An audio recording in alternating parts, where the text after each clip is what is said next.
My theory is Arsenal fall off. This is their good spell, and they fall off. They get all gas, and you don't win any trophies, mate. Are Arsenal ever going to win the league? Yeah, like of course it has to come back around some point. Hopefully it's before Pep leaves. But I think there's definitely a chance, man. If you're looking at how much we've improved, and Arteta's put great structure, him and Edu, their combination has been absolutely sick. We're a very well-run club, and look, we've just signed Raheem on loan, and big players want to come to us now. We've got big players there already. It's a stable environment. It's in London. On the pitch, we're playing fantastic football. So yeah, man. You guys have been so close. I root for Arsenal. I'm a Palace fan. We're not going to win the league, so I'm allowed to, right? A lot of my best pals support Arsenal as well. But what do you need to do to overtake Man City? What are you guys missing? Kill off Pep. Unlimited funds and Guardiola. Pep to be gone. I don't know. I just think more depth in the squad. I literally think if we have more depth in the squad of similar qualities to of the first 11, we could do it. So if you look at, for example, on the left-hand side, we'll play Martinelli, but if he doesn't play well, it's time for him to come off, and you got Trossard to come off. That's great, because Trossard is clutch, he's really good, whatever. I think we need, in defence, I think we're getting that. I think we're getting players that are like really good to substitute the ones that are already on, or if one's off form or injured, I'm comfortable in defence. But I think in midfield and in our attacking options, we need more like-for-like options. Do you think Arteta's the man? I don't see why not, yeah. I always remember that time when it was like everyone wanted him gone. Obviously, that couple months is so good that he didn't, and they kept on to him because my theory is Arsenal fall off. This is their good spell, and they fall off. They get all gas, and you don't win any trophies, mate. And your second spell, a good time. Your owner needs to be investigated. Did he not just sell a hotel to himself and a training ground? What's all of that about? Smart businessman. That's what it is. Crazy. City play the same game. Their sponsorship is the owner just moving money around out in the Middle East and then coming straight back into their pockets. So Newcastle as well, right? They all are playing. They all play the game. It's just if you've got the money, I don't know why they can't spend it. I'll just let them spend it. I don't know why there's a cap. Just let them spend it wherever they got. But then I guess what they're saying is it makes it less competitive, innit? Because then you have the likes of Palace who. They're not going to, they want to make it. The Premier League is probably the most competitive league, even though there is still a huge gap. But I guess they just want to make it a little bit more fair. I think it makes it more fair, I guess, for most of the teams. But it's like, it keeps those teams at the top. They're way harder to catch up with now.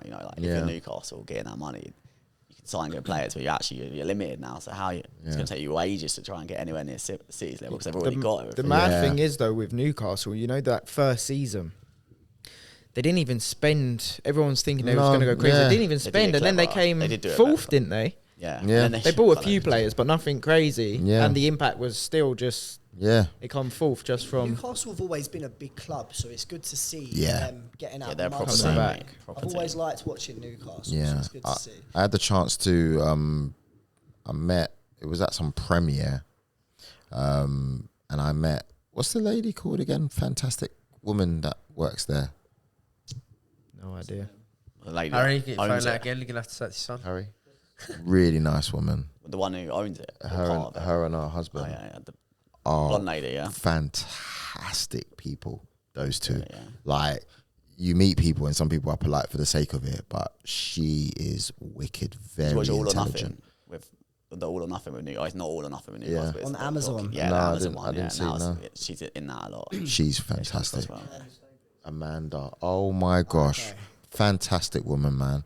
And they're so open, and we proper spoke about Newcastle, about Arsenal. We was at a bloody premiere. I was hanging with her husband, and they had one of their mates who was a doctor, and we were just chilling the majority of the night, and we're just talking, and she really knows her stuff, man. And I remember at the time, she asked me, she's like, what's your thoughts on Arteta? I was a bit more, I was like, I don't know. It was just before we had a really good season. I'll be honest with you. I was a bit like, And she was just like, no, trust me, he's really good. We looked into him as well.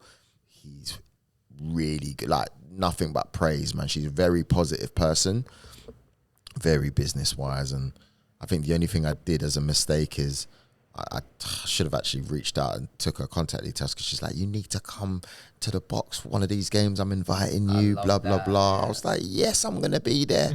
So I don't know how I let that one fumble. But outreach to her somehow. I know. You know people in high places. Yeah. I'm sure you could get a number. I think I've got pictures of me and her on the night as well. Like, her husband as well. Like, he's a great guy, proper, like, good family man, very smart businessman as well. And we're just talking about just growing up and our kids. And, like, I've only got one, but I've also got my niece, who I also consider as my daughter as well. They're very close. And just, yeah, solid people. What were your thoughts on Nketiah at Arsenal, and how do you think he's going to do at Palace? I think he just needed a place to be trusted, because I think players like that, they're confidence players. You know, they need teams to be built a little bit around them. If you look at all the age groups that he's been at, he's pretty much been the man that they're relying on, the goal-scoring man. Eddie Nketiah, breaking goal-scoring records. Eddie Nketiah comes into the first team. He has that for a little bit, gets the new contract. And then obviously there's injuries, there's things that happen. But when you feel like you're not the main man, sometimes it's hard for you to get those run of games and do what it is that you usually do. He's been quite a controversial character at Arsenal, I feel. A lot of people hate him. A lot of people like hate him. My friend Anthony, he'll be watching this podcast as well. He's always hated Nketiah. Really? Yeah, I don't know why. He doesn't. I think what people feel is he's just not good enough for the squad. For Arsenal. I mean, we'll take him at Palace, don't get me wrong. I'm happy to have him. I think he's going to do fantastically well at Palace. I think he's going to, because it's about him now. And he's got other players that he can kind of like relate with there as well. And, you know, Adam Wharton, that's going to be big for him. Eze, you know what I mean? Like, it's a shame you lost Elise. But yeah, no, that would have been Elise. I thought we might have got Europe if that happened. Yeah, if we kept Elise. But. Yeah, but I feel like your spine is now strong, which is what you need. Where do you think Palace can go with this team? I'll be interested to get your critique on that. I think if they all ball out, man, like, I still say that maybe top 9, top 10, top 9. Because it's hard. That top 6 and stuff is really hard to crack. You got Arsenal, City, Liverpool, United, Chelsea, Villa, Yeah, I thought we miss you out. Newcastle. You didn't say Spurs, did you? Spurs, Brighton. Yeah. Mate, these are some top teams. As a Palace fan, I just want, what I don't care about winning the league, nothing like that. I just want one European tour. That's it. You'd follow them around. Yeah, all I want is one European tour, game. because they played like dumb friendlies in the summer and that, but it's not worth going. But you want to go in a proper atmosphere, like Brighton Basically like playing West in Ham Amsterdam. experience, Yeah, West isn't it? Ham. Oh mate, that's all I want one time, just one season, please. Yeah, I want Do you think football you'll ever gods. see, or we will ever see in the history of football again, another Leicester story? Complete underdog, recently promoted. That was a madness, wasn't it? It's still crazy now because they just got promoted. Yeah, like, the whole story is mad. Maybe one. Like, they come far and few in it. I don't think you're gonna see them like often. That was a madness. But yeah, so good, innit? When you look back at it, That man, was you cool. go, what a story. And Jamie Vardy, bro. Oh, yeah, he's what a guy, innit? He's just something special.